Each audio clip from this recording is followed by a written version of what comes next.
अर्पिता परमार और आप देख रहे हैं शहर का number channel city news Muzaffarpur.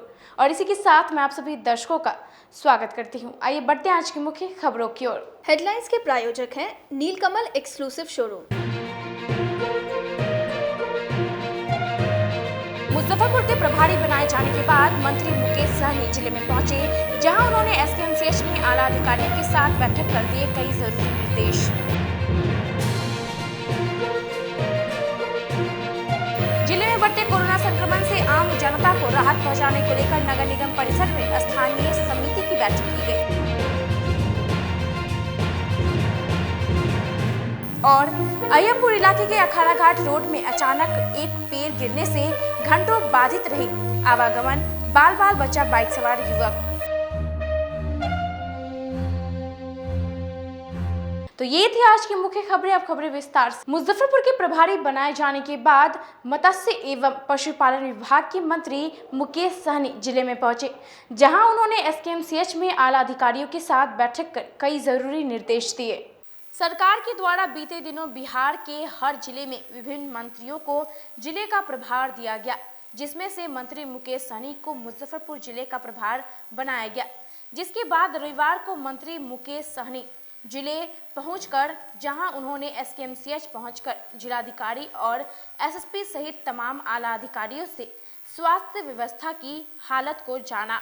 वहीं उन्होंने बताया कि जो भी कहीं कोई कठिनाई है उसको कैसे दूर किया जाए, उसको लेकर ब्लूप्रिंट तैयार किया जा रहा है, ताकि किसी को किसी प्रकार की दिक्कत ना हो, न ऑक्सीजन की किल्लत हो, न बेड की कमी। और 24 घंटे में हम लोग मुजफ्फरपुर के साथ साथ पूरे बिहार की जनता की सेवा के लिए 24 घंटे खड़े रहेंगे। साथ ही ऑक्सीजन की जो समस्या है उसको दूर करने का प्रयास किया जा रहा है। आज रात से ही एक और ऑक्सीजन प्लांट जिले में शुरू हो जाएगा। साथ ही कहा कि पिछले साल जो पताही में सेना के द्वारा अस्पताल बनाया गया था, वह अस्पताल को दोबारा चालू कराने को लेकर गृह मंत्री से बात की जाएगी, ताकि 500 बेड की आसपास का अस्पताल वहां चालू हो जाएगा और लोगों को इसका फायदा मिलेगा। जो प्रभारी मंत्री माननीय मुख्यमंत्री जी ने बनाया मुजफ्फरपुर जिला का, और मेरा दायित्व है कि मुजफ्फरपुर में खास करके कोरोना महामारी के समय में जो स्थिति पूरे देश दुनिया में उत्पन्न हुआ है उसके ऊपर कैसे काबू पाना, कैसे कंट्रोल करना, उसके लिए मैं जैसे मुझे मंत्री बनाया गया तो मैं आज ही मैं डिस्ट्रिक्ट में विजिट किया हूँ, मुजफ्फरपुर में आया हूँ और हमारे जिला पदाधिकारी डीएम साहब है, एसपी साहब है और हमारे जो भी डॉक्टर पदाधिकारी हैं सबसे मुलाकात किया हूँ। जो भी कहीं कोई कठिनाई है तो उसको कैसे दूर करना है उसके लिए हम लोगों ने ब्लूप्रिंट बनाया है और कैसे ज़्यादा से ज़्यादा लोगों को बेहतर उपचार किया जा सकता है और कोई चीज़ का किल्लत ना हो। ऑक्सीजन से लेकर हर विधि व्यवस्था पे हम लोगों को खड़ा रहना है 24 आवर्स, खास करके मुजफ्फरपुर के जनता के लिए, बिहार के जनता के लिए कि खड़ा रहना कि उनको कोई भी चीज़ का दिक्कत का सामना नहीं करना पड़े। उसके लिए ऑलरेडी पहले से ही डीएम साहब सब मिलके और पदाधिकारी पहले से ही एक्शन मोड पे हैं, पहले से ही काम अच्छा कर रहे हैं, लेकिन उसमें भी अगर कुछ कहीं पे बदलाव की आवश्यकता है तो उसके लिए हम लोग पूरा कोशिश करेंगे कि कैसे वो सारा स्थिति दूर हो जाए। तो इसके लिए आज विजिट किए हैं और मुझे लगता है कि सब कंट्रोल में है। कुछ हमने आदेश भी किया है जिस पे हम लोग काम करेंगे और सरकार का पूरा सपोर्ट होगा, क्योंकि एक सिस्टम यहाँ पे बैक सरकार यहाँ पे उतर चुका है। तो मुझे लगता है कि कहीं पे भी कोई चीज़ का परमिशन के लिए, अप्रूवल के लिए मुझे नहीं लगता कि अभी कोई दिक्कत होगा। लिस्ट पे काम 167 लोगों की मौत एसकेएमसीएच में हो चुकी है। जी हाँ, ये सब है और इस समय में तो आप देख सकते हैं कि ये सिर्फ बिहार ही नहीं, पूरे देश में इस तरीके का हालत हुआ है और इसमें विधायक, पूर्व मंत्री, एमएलसी ऐसे लोगों का डेथ हो रहा है। तो ये सब चीज़ पे सरकार गंभीर है और ये सब चीज़ तो दुखद है, नहीं होना चाहिए। इसका शिकार कल हो सकता है, मैं भी हो सकता हूँ, लेकिन इसके लिए अचानक जो स्थिति उत्पन्न हुआ है तो उसको लेके हम लोग प्रयास कर रहे हैं कि खास करके ऑक्सीजन का बहुत बड़ा समस्या है तो उसको हम लोग कंट्रोल करने के लिए जा रहे हैं। हमारा एक प्लांट आज रात को चालू भी हो जाएगा, वहाँ से भी गैस सप्लाई होना चालू हो जाएगा। तो इसी तरीके से जो चीज़ जैसे स्टेट पे काम करने की आवश्यकता गिरेगा वो हम लोग करेंगे। एसकेएमसीएच में लिक्विड टैंक लगने वाला था जो अब तक नहीं लगा। अभी वो उसका अभी प्रोसीजर है और मुझे लगता है आज रात तक यहाँ पे भी लग रहा है 15-20 दिन में लग जाएगा और वो सारा चीज़ पे समीक्षा किया जा रहा है कैसे करना है। और एक साथ में पूरे देश में इस तरीके का है, मैन पावर नहीं है तो बहुत सारा चीज़ का दिक्कत का सामना करना पड़ रहा है। बेड की संख्या बढ़ेगी क्या? बेड का ऑलरेडी अभी हमारे पास दिक्कत नहीं है और बेड का भी व्यवस्था हम लोग बढ़ा रहे हैं। जो पेशेंट ठीक हो गया उसको डिस्चार्ज भी किया जाएगा, उनको दूसरी जगह शिफ्ट भी करेंगे और सारा चीज़ पे हम लोग कर रहे हैं। अभी हम लोग पिछले साल केंद्र सरकार के तरफ से, सेना के तरफ से 500 बेड का यहाँ पे हॉस्पिटल बनाया गया है। अभी केंद्र सरकार में गृह मंत्री से जी से बात करेंगे कि इस बार भी फिर से मुजफ्फरपुर में 400-500 बेड का हॉस्पिटल जल्द से जल्द बने। इसके जिला प्रशासन के द्वारा शहर में बनाए गए कंटेनमेंट जोन को नजरअंदाज कर स्थानीय लोग नियमों की धज्जियां उड़ा रहे हैं। ना तो उनको कोई रोकने वाला है और ना ही कोई टोकने वाला। देखिए रिपोर्ट। शहर के मेहंदी हसन चौक स्थित मोहल्ले में पिछले दिनों संक्रमित मरीज मिलने के बाद क्षेत्र को कंटेनमेंट जोन बना दिया गया, लेकिन यहाँ नियमों की खुलकर धज्जियां उड़ाई जा रही हैं। ड्यूटी पर मौजूद होमगार्ड के जवान तमाशबीन बने हुए हैं, जिससे अब यही अंदाजा लगाया जा सकता है कि कोरोना संक्रमण के प्रति विभाग कितना सजग है। आपको बता दें कि इन दिनों कोरोना संक्रमण का खतरा ज़्यादा ही बढ़ गया है, जिस वजह से जिले में लगातार कोरोना से संक्रमित मरीज की संख्या में लगातार वृद्धि हो रही है। वहीं जिला प्रशासन के द्वारा लोगों को लगातार जागरूक किया जा रहा है कि भीड़ भाड़ वाले जगह में ना जाए, साथ ही मास्क लगाकर ही घर से बाहर निकले। लेकिन यहाँ की स्थिति ऐसी है, कंटेनमेंट जोन बनने के बाद वहाँ ड्यूटी पर तैनात पुलिस जवान के सामने ही लोग बेफिक्र होकर आना जाना कर रहे हैं, जिससे अब इस कंटेनमेंट जोन का भी कोई मतलब नहीं बन गया है। अगर यही स्थिति रही तो कोरोना संक्रमण का खतरा कम होने के बजाय और बढ़ जाएगा। तो हर चीज़ का जो सामने है देख ही रहे हैं, हम लोग तैनात हैं। प्रतिबंधित क्षेत्र है, लोग जा रहे हैं आ रहे हैं खुलेआम। खुलेआम नहीं मना कर रहे हैं, ऐसा बात नहीं है, हम लोग तो मना कर ही रहे हैं। मजिस्ट्रेट वगैरह कुछ है कि नहीं आता? मजिस्ट्रेट लोग आए थे, उधर गए हैं सच्चाई की। क्या आदेश है आपको? आदेश है बंदित इस क्षेत्र में इधर नहीं जाने के लिए किसी आदमी। लोग नहीं मान रहे हैं, अभी भी आ रहे हैं जा रहे हैं। आपकी बातों को लोग सुन रहे हैं, मना करने पे भी रुकते हैं या चले जा रहे हैं? ना मना कर रहे हैं तो रुक जाता नहीं है, कहीं मुजफ्फरपुर जंक्शन पर तैनात स्वास्थ्य कर्मी खोल रहे हैं जिला प्रशासन और स्वास्थ्य विभाग की पोल। बिना जांच के हजारों यात्री घर जा रहे हैं। मुजफ्फरपुर जंक्शन पर प्रतिदिन हजारों की संख्या में बाहर से यात्री आ रहे हैं, जिसमें से मात्र कुछ ही लोग कोरोना जांच करवा रहे हैं। बाकी सभी यात्री बगैर जांच के घर जा रहे हैं। आपको बता दें कि बिहार सरकार के आदेश पर जिला प्रशासन और रेल प्रशासन के द्वारा बाहर से आने वाले सभी यात्रियों की कोरोना जांच को लेकर मुजफ्फरपुर जंक्शन पर 2 काउंटर लगाए गए हैं, जिसमें से एक RT-PCR और एंटीजन से जाँच की जा रही है। लेकिन तैनात स्वास्थ्य विभाग के कर्मचारियों को स्थानीय पुलिस द्वारा सहयोग नहीं मिलने से यात्री बिना जांच करवाए हुए घर जा रहे हैं। इससे संक्रमण का खतरा बढ़ने का संभावना जताई जा रही है। वहीं मुजफ्फरपुर जंक्शन पर जांच करवाने के लिए यात्रियों से ज़्यादा स्थानीय लोगों की भीड़ लगी रहती है, जिससे बाहर से आए संक्रमितों यात्रियों से स्थानीय लोगों पर संक्रमण का खतरा फैलने का डर बना रहता है। इसके अलावे कोरोना जांच कर रहे स्वास्थ्य कर्मी को PPE किट नहीं मिलने से वो अपने आप को असुरक्षित महसूस करते हैं। ना ही इस पर जिला प्रशासन का ध्यान जाता है और ना ही स्वास्थ्य विभाग का। मुजफ्फरपुर में कोरोना संक्रमितों की संख्या लगातार बढ़ रही है। ये स्थिति तब है जब सही से जांच नहीं हो रहा है। जांच के नाम पर सिर्फ खाना पूर्ति की जा रही है। एक छोटा सा एग्जाम्पल हम आपको यहाँ दिखाएंगे। ये मुजफ्फरपुर जंक्शन की तस्वीर है। यहाँ पर प्रतिदिन 10 से 15 हज़ार यात्री जो बाहर से आते हैं, यहाँ पे उनका जांच होता है। 2 काउंटर लगाए गए हैं, RT-PCR और एंटीजन जांच काउंटर लगाए गए हैं। हम तस्वीर इधर आपको दिखाना चाहेंगे कि ये बैरिकेटिंग की गई है। ये मुजफ्फरपुर जंक्शन की बैरिकेटिंग की गई है। जो भी बाहर से आने वाले यात्री हैं वो इधर से एंटर करते हैं। उसके बाद जो इधर से आते हैं उनकी जांच होती है, जो उधर से निकलते हैं उनकी जांच नहीं होती है और वो बिना जांच के ही यहाँ से लौट जाते हैं। तो दिन भर में सोचिए कि कितने यहाँ पे यात्री बाहर से आते हैं और मात्र 100 से 150 लोगों का ही जांच हो पाता है, जिसमें 35 से 40% जो मरीज हैं वो पॉजिटिव आ रहे हैं। तो यहाँ पे जो स्वास्थ्य के कर्मचारी हैं उन्हीं से बात करते हैं और जानने की कोशिश करते हैं क्या क्या स्थिति है किस चीज़ का कोरोना का, क्या अपडेट है? बहुत भयानक चल रहा है सर पर,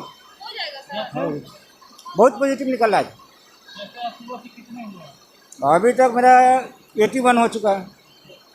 81 में शायद अब 20-22 को गिने हैं। वही जांच की संख्या पहले से बढ़ाई गई है। वही है जांच संख्या, वही जितना पेशेंट आता है उतना हो जाता है, कोई बाकी नहीं जाता है। अब यात्री की संख्या भी घट गई है। और आपका तो जो शेड्यूल है यहाँ पे आप कंटिन्यू रह रहे हैं, तकरीबन एक अनुमान लगाया जा रहा है कि 10 से 15 हज़ार बाहर से प्रतिदिन यात्री आते हैं। नहीं, अब नहीं निकल पाएंगे। कितने का जांच हो पाता है यहाँ? अभी मोटा मोटी सबका हो जा रहा है। क्या कि आप सामने देख रहे हैं, पे यात्री नजर ही नहीं आ रहा है। और जो आ रहे हैं अपने सुरक्षा से जांच करा रहे हैं। अपने आप को सुरक्षित आप मान रहे हैं यहाँ पे? बहुत भगवान भरोसे। क्यों भगवान भरोसे? ऊपर वाले जब तक सुरक्षित रखे तभी तक है, सरकारी तंत्र से कोई सुरक्षित नहीं है। बिल्कुल। तो आपको बता दें कि आपको 2 दिन पूर्व भी मैंने ये खबर दिखाई थी और लगातार इन लोगों का कहना है कि पीपी किट की मांग की जा रही थी। अभी तक इन लोगों को पीपी किट अवेलेबल नहीं करवाया गया। इन्हीं से बात, आप लोगों को पीपी किट वगैरह अभी तो कोई सप्लाई नहीं, कोई सुविधा नहीं कोई नसीबता उम्मीद भी नहीं है हमको। क्या अधिकारी आश्वासन दे रहे हैं? कब तक आप मिलेगा? कुछ हम पूछना ही भूल गए थे, मांगना ही छोड़ दिए हम लोग। कितने कर्मचारी होंगे आपके स्टेशन पे? स्टेशन मोटा मोटी 3 शिफ्ट चलता है, 3 काउंटर ही सब है, तो 2 या 6 एक उधर है। मोटा मोटी 10 कर्मचारी एक शिफ्ट में। एक भी कर्मचारी को पीपी किट नहीं। तो स्वास्थ्य विभाग जो है वो पूरा, क्या आपको बोले कि जिस तरीके से महामारी का दौर चल रहा है और इस स्थिति में सरकार और जिला प्रशासन के द्वारा किस तरीके से नज़रअंदाज किया जा रहा है, इसको देखकर और सोचकर आप अंदाज़ा लगा दें। एक बार फिर से हम आपको दिखाने देना चाहते हैं कि यही वो बैरिकेटिंग है। यहाँ से 2 रास्ते मतलब आते हैं। एक तो रास्ते जो बिना जांच करवाए हुए चल जाते हैं और दूसरे जो हैं वो जो इधर से आते हैं उनकी जांच की जाती है। हालांकि मीडिया को देखने के बाद यहाँ की जो पुलिस है वो अभी सजग हो गई है और खड़े होकर लोगों को पकड़कर जांच करवा रही है। लेकिन ऐसे कितना समय तक चलेगा? स्वास्थ्यकर्मी जो हैं उनको पीपी किट मुहैया नहीं कराया जाता है, जो अपने आप को असुरक्षित महसूस कर रहे हैं और अपनी जान को जोखिम में डालकर काम कर रहे हैं। ये स्थिति यहीं की नहीं है, ये स्थिति स्वास्थ्य विभाग के सरकारी हॉस्पिटल हो या निजी हॉस्पिटल हो, सभी जगह यही स्थिति है। मरीज को बेड नहीं मिल रहा है, ऑक्सीजन नहीं मिल रहा है, इंजेक्शन नहीं मिल रहा है। भगवान भरोसे बिहार सरकार का स्वास्थ्य सिस्टम चल रहा है। मैं अपने सहयोगी विकास के साथ सोनू शर्मा, सिटी न्यूज़ मुजफ्फरपुर। जिले में बढ़ते कोरोना संक्रमण से आम जनों को राहत पहुंचाने के लिए निगम परिसर में बैठक की गई। नगर निगम के परिसर में जिले में बढ़ते कोरोना संक्रमण से आम जनता को राहत पहुंचाने को लेकर अस्थायी समिति की बैठक मेयर सुरेश कुमार और नगर आयुक्त विवेक रंजन मैत्री के संयुक्त अध्यक्षता में वीडियो कॉन्फ्रेंसिंग के माध्यम से पार्षदों के बीच आयोजित की गई। बैठक में कोरोना संक्रमण नियंत्रण के लिए युद्ध स्तर पर सभी वार्डों में सैनिटाइजेशन कराने और निगम क्षेत्र के संक्रमित मरीज के मृत्यु पर उसके दाह संस्कार के लिए 7,000 रुपये खर्च निगम द्वारा किया जाएगा। वहीं 2 शव वाहन खरीदारी निगम के द्वारा की गई है, जिससे संक्रमित मरीजों की मृत्यु पर उनके परिजनों को वाहन के लिए भटकना नहीं पड़ेगा। सरकार का आदेश रात में आई थी कि जो कोविड से जो भी वार्ड में जो भी किन्हीं का भी निधन हो जाता है तो उसके दाह संस्कार करने का आप लोग उचित एक बैठक करके उसी में हम लोगों ने आज 11:30 में नगर आयुक्त द्वारा फ़ोन किया गया। हमने अविलंब अपने सभी पार्षदों को फ़ोन करके बुलवाया और 4 बजे से बैठक हुई। अस्थायी समिति की विशेष बैठक, चूँकि विशेष बैठक इसलिए किया गया है कि बहुत महत्वपूर्ण चीज़ थी। इसमें हम लोगों ने पास किया है कि सभी धर्मों का, जो भी धर्म के हों, उनका निधन हो जाता है तो 7,000 रुपया जो है सो हम लोग 7,000 रुपया देंगे, 7,000 रुपया खर्चा करेंगे उनके डेड बॉडी को जो कब्रिस्तान में जाए उनको गाड़ने का काम करेगा, यहाँ पर लकड़ी उकड़ी का काम जो है सो करेंगे उसमें। और उसमें सबसे महत्वपूर्ण चीज़ जो हम लोगों ने आज से 4 दिन पहले नगर को चिट्ठी लिखा था कि कम से कम नगर निगम में 2 गाड़ी होनी चाहिए 100 को ये मुक्तिधाम ले जाने के लिए। तो उसके लिए आदेश हो गया, गाड़ी भी खरीदा के आ गई है, आपने देखा होगा। इसमें सबसे महत्वपूर्ण चीज़ रहेगा, ये निःशुल्क रहेगा। 49 वार्ड में कहीं भी कोविड से कोई भी किन्हीं की भी मृत्यु होती है, वो उस पर एक फ़ोन नंबर लिखा रहेगा, उस फोन पर करेंगे निःशुल्क। यहाँ से गाड़ी उनके डेड बॉडी को ले जाके और शमशान घाट पे हो, मुक्तिधाम में हो, वहाँ ले जाके जला के मुक्ति दिया जाएगा उनको। ये निर्णय हम लोगों ने लिया है। दूसरा महत्वपूर्ण निर्णय ये हुआ है कि चूंकि ये मृत्यु की बात होगी, अभी स्थिति है कि और भयावह स्थिति, हम पैनिक नहीं कर रहे हैं, लेकिन स्थिति जो अधिकारी को बताया है कि अभी भयावह स्थिति आने वाली है। इसके लिए एक सख्त निर्देश दिया गया है कि सैनिटाइजिंग, जो चूंकि कर्मी है, हमारे निगम कर्मी है, अंदर घर करने जा सकते नहीं है, लेकिन नहीं जा सकते हैं, लेकिन ये सख्त आदेश मेरा हुआ है कि 49 वार्ड में कोई भी ऐसा घर न हो जो छूटे नहीं। Sanitise first phase, second phase, third phase करना है। इसमें माननीय वार्ड पार्षदों के देख रेख में करना है सबको है। सैनिटाइजिंग बहुत जरूरी चीज है, उसने हम लोगों ने पास किया। हम लोगों ने ये मुक्तिधाम का भी हो गया। और ऑक्सीजन सिलेंडर का नगर निगम में ऑक्सीजन बैंक बनेगी। 20 सिलेंडर का हम लोगों ने आज नगर आयुक्त को निर्देश दिया है। अय्यापुर इलाके के अखाड़ा घाट रोड में अचानक सड़क पर पेड़ गिरने से घंटों आवागमन बाधित रहा। अय्यापुर थाना क्षेत्र के अखाड़ा घाट 0 माइल रोड में उस वक्त अफरा तफरी मच गई जब एक बड़ा सा पेड़ अचानक बीच सड़क पर गिर गई। इस घटना में बाइक पर सवार एक युवक दब गए, जिसके बाद स्थानीय लोगों ने काफी प्रयास के बाद दौड़कर युवक को तो बाहर निकाल लिया, लेकिन बाइक अभी भी पेड़ के नीचे दबी हुई है। जानकारी के अनुसार रविवार की दोपहर अय्यापुर इलाके के बखरी निवासी उजाला कुमार तिवारी अपने अपाची बाइक से बाजार जा रहे थे। इसी क्रम में अचानक पेड़ उनके ऊपर गिर गई। गनीमत की बात यह रही कि वह हेमलेट पहने हुए थे, जिससे वह बाल बाल बच गए, जिसके बाद मौके पर भीड़ भाड़ जुट गई। स्थानीय लोगों द्वारा उनको बाहर निकाला गया। स्थानीय लोगों ने बताया कि अचानक पेड़ सड़क पर गिर गए, जिससे सड़क पूरी तरह जाम हो गया। हम लोग देख रहे थे कि गाड़ी वहाँ से निकलना था, 6 चक्का गाड़ी, बाकी एकाएक गिर गया। भाई देखे नहीं कि कौन चपाया, दौड़ के आए तब तक आदमी देखा कि यहाँ बाइक नीचे था, यही देखे और विशेष नहीं। किसमें बाइक पर सवार था वो नहीं देख पाए हम लोग, बाकी आए दौड़ के तो देखे कि बाइक से बाहर था आदमी, कुछ नहीं हुआ, एकाएक गिर गया है। जिला प्रशासन द्वारा बीते एक सप्ताह में जारी किए गए रिपोर्ट के अनुसार सिटी न्यूज की यह खास रिपोर्ट देखिए। कोरोना का संक्रमण जिले में लगातार बढ़ती जा रही है। स्थिति यह है कि प्रतिदिन कईयों के घर उजड़ रहे हैं तो कितने लोग इससे संक्रमित हो रहे हैं। लिहाजा संक्रमितों मरीजों की संख्या में लगातार इजाफा हो रहा है। अगर बीते एक सप्ताह यानी पिछले रविवार से लेकर बीते शनिवार की बात करें तो कोरोना के 3380 नए मामले सामने आए हैं, वहीं 40 की मौत हो गई है। साथ ही जिले में एक्टिव केस 5804 है। यह आंकड़ा जिला प्रशासन द्वारा पुष्टि की गई है, लेकिन अगर हकीकत रिपोर्ट पर जाएंगे तो आंकड़ा चौंकाने वाला होगा। आपको बता दें कि बीते रविवार को 8 सोमवार को, 7 मंगलवार को, 3 बुधवार को, 8 गुरुवार को, 4 शुक्रवार को, 7 शनिवार को 3 यानी कुल 40 लोगों की मौत बीते एक सप्ताह के भीतर हो चुकी है।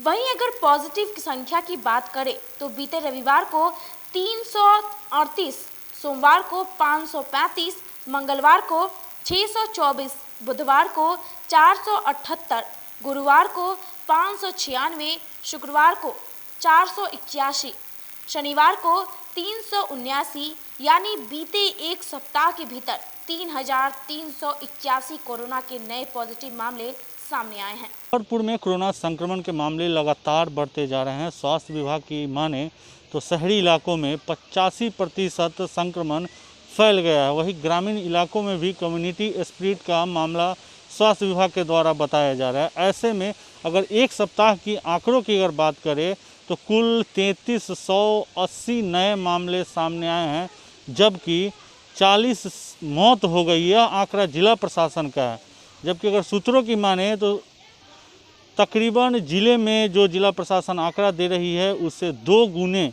मौत हुई है। और कोरोना जांच के नाम पे सिर्फ खाना पूर्ति की जा रही है। अगर सही तरीके से रेलवे स्टेशन और बस स्टैंड पे जो जांच शिविर लगाया गया है वहाँ अगर जांच सही से हो तो ये मामले जो हैं इनमें 2 से 3 गुना इजाफा हो जाएगा।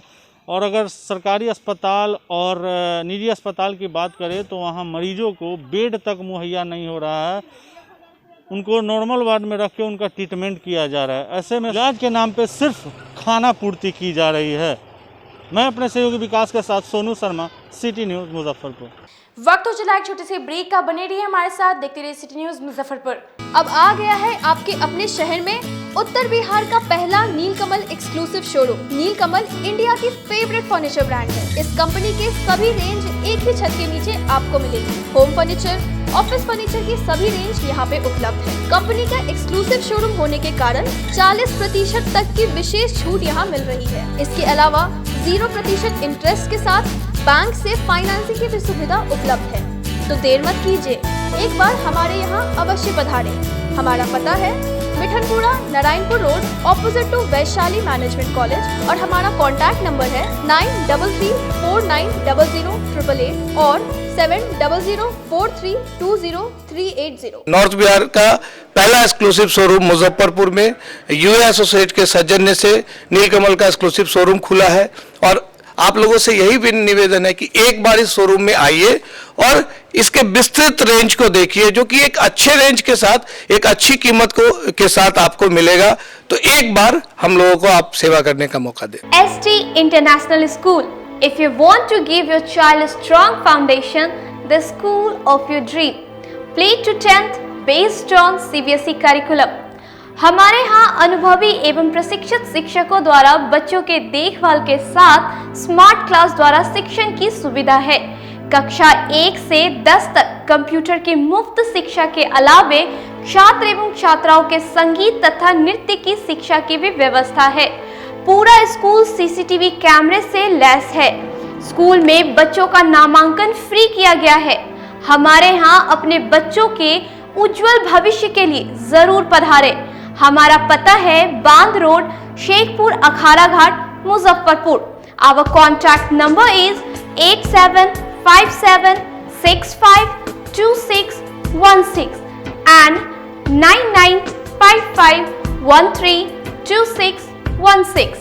हमारे स्कूल का कुछ मेन फीचर्स है, जैसे बच्चों की देखभाल करना। हमारे यहाँ पुस्तकालय वगैरह की पूरी अच्छी तरीके से व्यवस्था है। क्लासरूम सारा बना हुआ है। CCTV कैमरे से हमारा क्लासरूम डेकोरेटेड है। सिक्योरिटी के भी विजन से हमारा क्लासरूम बहुत प्रोटेक्टेड है। हमारे यहाँ जो भी शिक्षक शिक्षिकाएं आई हैं पढ़ाने के लिए वो काफ़ी वेल एडुकेटेड हैं और वेल वर्स्ड भी हैं। हमारा विद्यालय भी चारों तरफ से बना हुआ है। हमारे यहाँ लैब बहुत अच्छे से बना हुआ है। कंप्यूटर की फ्री शिक्षा हम इस बार इसको दे रहे हैं। हमारे यहाँ नामांकन प्रारंभ है। ब्रेक के बाद आपका फिर से स्वागत है। आइए बढ़ते अगली खबरों की ओर।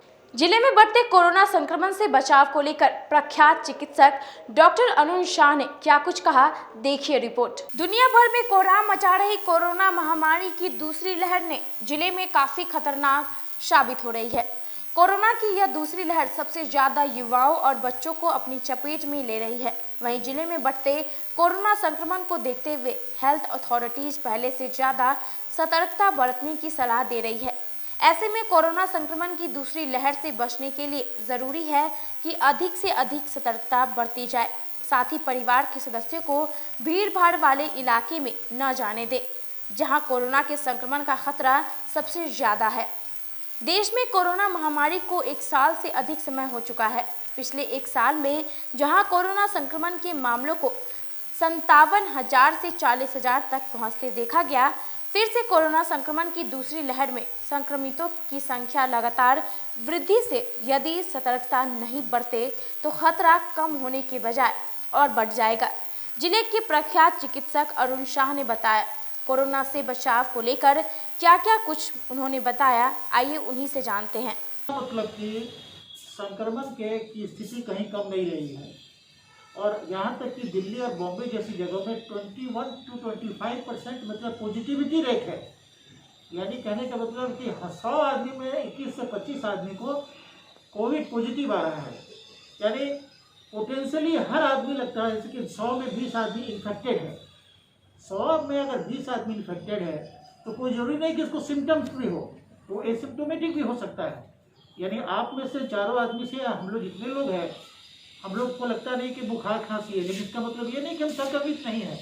लेकिन अगर हमने प्रिकॉशन नहीं लिया और हम शहर में घूम रहे हैं, लोगों से मिल रहे हैं, बिना मास्क के घूम रहे हैं, तो निश्चित रूप से संक्रमण फैल रहा है। और आज की तारीख में जब नीति आयोग के जो डॉक्टर साहब पॉल साहब ने कह दिया कि कम्युनिटी ट्रांसमिशन शुरू हो गया है, एयरबॉर्न ट्रांसमिशन शुरू हो गया है, गाँव में भी शुरू हो गया है, तो जरूरी है कि जो एरिया मतलब कि जहाँ सबसे ज़्यादा संक्रमण है उस एरिया को मतलब कि लॉकडाउन करने की आज की तारीख में ये बहुत आइडियल समय है कि आप ऐसे एरिया को चुनें जहाँ पर कि सबसे हाई इन्फेक्टिविटी, हाई ट्रांसमिशन है, वह लॉकडाउन कीजिए और उसके बाद ये व्यवस्था कीजिए कि ताकि संक्रमण कम हो। लॉकडाउन के पीछे लॉजिक क्या है कि संक्रमण की गति कम है, इन्फेक्शन की गति कम है, लोग कम मतलब कि बीमार पड़े, लोग कम, क्योंकि सारे हॉस्पिटल फुल पड़े हैं, अस्पताल में जगह नहीं है, ऑक्सीजन नहीं है, मेडिसिन नहीं है।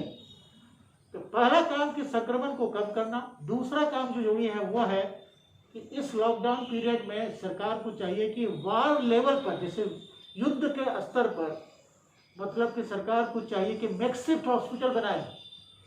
मैक्सिफ्ट हॉस्पिटल जैसे पहले फर्स्ट वेव में बनाई थी कि रेलवे को बना दिया, रेलवे के हर कंपार्टमेंट में उन्होंने बना दिया।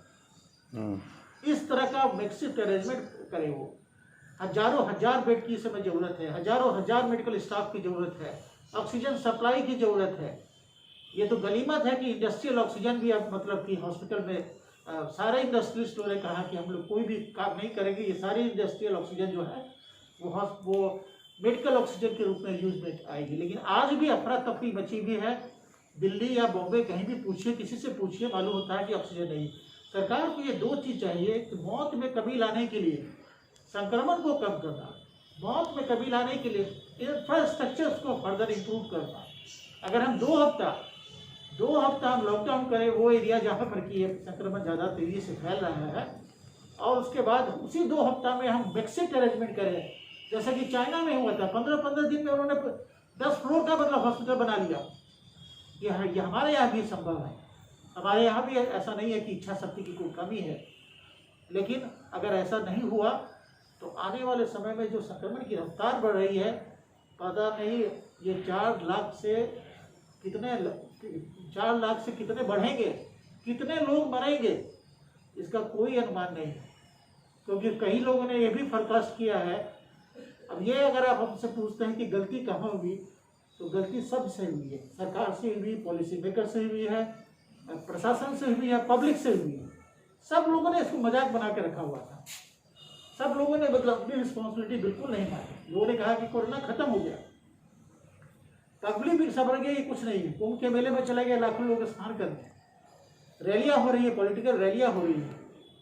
ये बहुत बड़ी चूक हुई है। लोगों ने इसको मतलब कि बहुत, इसको कहते हैं कि प्री मैच्योर हमने समझा कि हम कोविड से फ्री हो गए, जबकि एपिडेमियोलॉजिस्ट लोग कह रहे हैं कि सेकेंड वेव आएगा और वेस्टर्न कंट्रीज में आ चुका था। हम लोग नहीं मान रहे थे और इसका नतीजा भुगत रहे हैं। और दूसरा जो वेव आया है वो बहुत ही डेडली वेव है, जो उसका जो म्यूटेंट वायरस है, जिसमें 2 वायरस है म्यूटेंट वायरस। एक यूके स्ट्रेन है 117 और दूसरा वायरस है 1617, जो म्यूटेंट वायरस है, जो हिंदुस्तान में सबसे पहले उसका जन्म हुआ। ये दोनों में संक्रमण की स्पीड बहुत तेज है। ये वायरस जो है नॉट ओनली की इन्फेक्टिविटी ज़्यादा है, मतलब एक पहले क्या था कि पहले जो वुहान स्ट्रेन था, वुहान स्ट्रेन जो कहते जहाँ से जन्म लिया था, उसका आरओ फैक्टर था 2.5-3। इसका उससे कहीं ज़्यादा है। यानी एक आदमी की कैपेसिटी है कम से कम 8 आदमी को संक्रमित कर दे। 1 महीना में जो रिपोर्ट आई है कि 1 महीना में एक आदमी जो पोटेंशियली इन्फेक्टेड है वो 450 से 500 आदमी को इन्फेक्ट कर सकता है। तो जोड़ी है कि और ये बहुत ज़्यादा मतलब कि हमारे समझ से ये ज़्यादा मतलब कि एग्रेसिव है, विरुलेंट है और कम समय में ज़्यादा नुकसान कर रहा है। तो मेरा प्रशासन से भी ये अनुरोध रहेगा कि वो सख्ती बरते, जो सड़क पर जो चल रहे हैं बिना मास्क के वो उन पर सख्ती बरते, क्योंकि जब हम ये कहते हैं कि smoking is injurious to health, तो जो आदमी स्मोक नहीं करता उसी के लिए नुकसानदेह नहीं है, बल्कि इसके धुआं से दूसरे लोगों को भी नुकसान होता है। तो वो अपनी जान भी खतरे में डाल रहा है, दूसरे की जान खतरे में डाल रहा है। मुजफ्फरपुर जंक्शन परिसर के रेलवे कोचिंग डिपो में कर्मियों के लिए स्टीम इनहेलेशन मशीन लगाया गया। जिले में कोरोना संक्रमण में इम्यूनिटी को मजबूत बनाने और खुद को संक्रमण से बचाने के लिए कई जुगाड़ तकनीकी आजमाए जा रहे हैं। इन्हीं में से एक है स्टीम इनहेलेशन यानी गर्म पानी की भाप लेना। जिले के रेलवे कोचिंग डिपो में घरेलू उपकरणों से स्टीम इनहेलेशन बनाया गया है। संतोष कुमार ने बताया कि इनहेलेशन से उनके साथ अन्य रेलकर्मी सुबह शाम में भाप ले रहे हैं ताकि रेलकर्मी कोरोना के चपेट में आने से बचे। रेलकर्मी पाइप के जरिए स्टीम ले रहे हैं। यह स्टीम गैस सिलेंडर पर रखे कुकर के जरिए पाइप से निकल रही है। कुकर में पानी डालकर गर्म किया जाता है। तत्पश्चात गीजर वाला पाइप से गर्म पानी से भाप निकलने लगता है, जो पाइप के जरिए लोगों के नाक तक पहुंचता है। इससे काफ़ी फायदा हो रहा है। सर्दी, खांसी, जुखाम की शिकायत है, ऐसे में जब से भाप लेना शुरू किया है तब से सही है सब कुछ। साथ ही बताया कि रेलवे कर्मियों के लिए भाप लेने से इस कोरोना संक्रमण काल में काफ़ी फायदा होगा। स्टीम इनहेलेशन यानी गर्म पानी से भाप लेने से कोरोना संक्रमण खत्म हो जाता है। रेल कर्मी प्रतिदिन इस देसी नुस्खा को आजमा भी रहे हैं। उन्होंने लोगों से अपील किया है कि स्टीम इनहेलेशन घर पर आसानी से बनाकर कोरोना महामारी से बचा जा सकता है। जिले के मरवन पीएचसी में लोग बढ़ चढ़कर कोरोना का टीका ले रहे हैं। बीसीएम ने दी जानकारी। जहां एक तरफ पूरा देश कोरोना महामारी के खिलाफ जंग लड़ रहा है, वहीं ग्रामीण स्तर पे टीकाकरण को लेकर मरवन पीएचसी केंद्र पर भी लोग जागरूक दिखे, जिसमें यह देखा गया कि ग्रामीण स्तर पे लोगों को अफवाह से बचते हुए टीका लेने को लेकर पीएचसी स्तर पे काफ़ी ज़्यादा और प्रशंसनीय तैयारी की गई थी। वहीं पीएचसी के बीसीएम टप्पू गुप्ता ने बताया कि 18 साल से ऊपर के लोगों को टीका देने को लेकर हमारी तैयारी पूरी कर ली गई है। विभागीय आदेश के बाद हम लोग इसे युद्ध स्तर पे काम करेंगे। बीसीएम टप्पू गुप्ता ने बताया कि हम लोग ग्रामीण स्तर पे जागरूकता के साथ साथ 45 से ऊपर के लोगों को टीका के लिए ग्रामीण स्तर पे कैंप लगा टीका दे रहे हैं, जिससे किसी बुजुर्ग व्यक्ति को परेशानी का सामना न करना पड़े। पीएचसी प्रभारी डॉक्टर संजीव कुमार मिश्रा ने बताया कि स्वास्थ्य कर्मी का अटूट विश्वास और कोरोना काल में हमारे नर्स, आशा व अन्य स्वास्थ्य कर्मी का कार्य ही हम लोगों का विश्वास है। हम लोग मिलजुल कर कोरोना को हराएंगे। हमारे पीएचसी स्तर पर कोरोना को हराने को लेकर तैयारी पूरी है। केंद्र मड़वन में हम लोग कोविड वैक्सीन का टीका एक अभियान के तौर पर दिया जा रहा है। प्राथमिक स्वास्थ्य केंद्र के साथ साथ ग्रामीण इलाके में भी पंचायत, सामुदायिक स्वास्थ्य केंद्र और स्कूलों में भी कैंप करके अभी तक 49 बरस से ज़्यादा लोग जो आयु के हैं उनको वैक्सीन किया गया है। इसके पहले के चरण में 60 साल से भी ज़्यादा लोगों के लिए किया गया है। लोगों में कितना जागरूकता है इसको लेके? लोग जो शहरी क्षेत्र के लोग हैं उनमें काफ़ी उत्साह है और वो चाहते हैं कि हम वैक्सीन लें। वो अपने के साथ साथ अपने पूरे परिवार को भी सुरक्षित रखना उनका जिज्ञासा दिख रहा है। 18 साल से ऊपर वाले के लिए कोई नया नियम? हाँ, नया 18 साल से ऊपर में जो लोग हैं उनके लिए प्लान तैयार हो चुका है। जैसे ही हम लोगों को वरीय अधिकारियों का आदेश मिलेगा हम लोग काम शुरू कर देंगे। ग्रामीण क्षेत्र के लोगों को जागरूक करने के लिए क्या पहल की जा रही है? हम लोग ग्रामीण क्षेत्रों को जागरूक करने के लिए 2 वाहन हमारे यहाँ निकले हुए हैं। वो दोनों वाहन को हम लोग उनमें सोशल डिस्टेंस, मास्क पहनने और आपसी दूरी बना के रहने तथा साबुन और सैनिटाइजर से हाथ को धोने सहित कई बचाव की जानकारी हम लोग देते हैं। मरवन पीएचसी में लगातार वैक्सीनेशन को लेकर जिला में चर्चा रहती है कि ज़्यादा वैक्सीन पड़ रहा है, इसको लेकर कैसी तैयारी कर रहे हैं आप लोग? हम लोग का पर डे तैयारी होता है। हम लोग शाम को हम अपने प्रभारी चिकित्सा पदाधिकारी की अध्यक्षता में संध्याकालीन समीक्षा बैठ जिला पुलिस ने आपराधिक वारदातों में बेल में फर्जीवाड़े का खुलासा किया है। पुलिस ने कार्रवाई करते हुए एक जमानतदार को गिरफ्तार किया है। जिला पुलिस ने आपराधिक वारदातों में बेल में फर्जीवाड़े का खुलासा किया है और इसी क्रम में एक फर्जी जमानतदार को गिरफ्तार किया है। मामला कांटी थाना क्षेत्र का है। एसएसपी वेस्ट सैयद इमरान मसूद ने बताया कि जिले के कांटी थाने में शराब कारोबारी जितेंद्र राय के खिलाफ कांड संख्या 776/19 दर्ज किया गया था। इस मामले में सीआरपीसी 167 का लाभ उठाते हुए शराब के धंधेबाज जितेंद्र राय जमानत लेने में कामयाब रहा। जमानत के बिंदुओं पर कुछ गड़बड़ी दिखने के बाद एक्साइज के स्पेशल पीपी ने जितेंद्र के जमानत को रद्द करने की प्रक्रिया शुरू की। मामला हाईकोर्ट तक पहुंचा। इसके केस के अनुसंधान में पता चला कि मुशहरी का एक व्यक्ति रामचंद्र पांडे अभियुक्त जितेंद्र का जमानतदार बना था।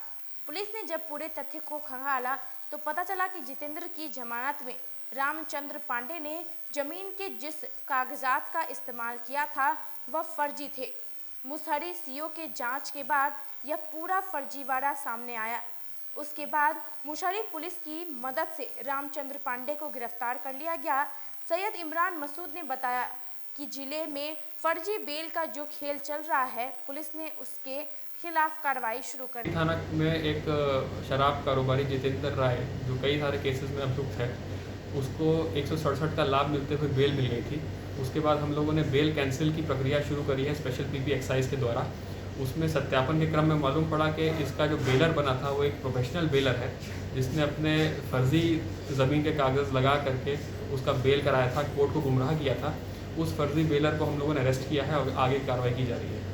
आज के लिए बस इतना ही। कल फिर हाजिर होंगे कुछ नई खबरों के साथ। तब तक के लिए मुझे और मेरी पूरी न्यूज़ टीम को दीजिए इजाज़त। नमस्कार।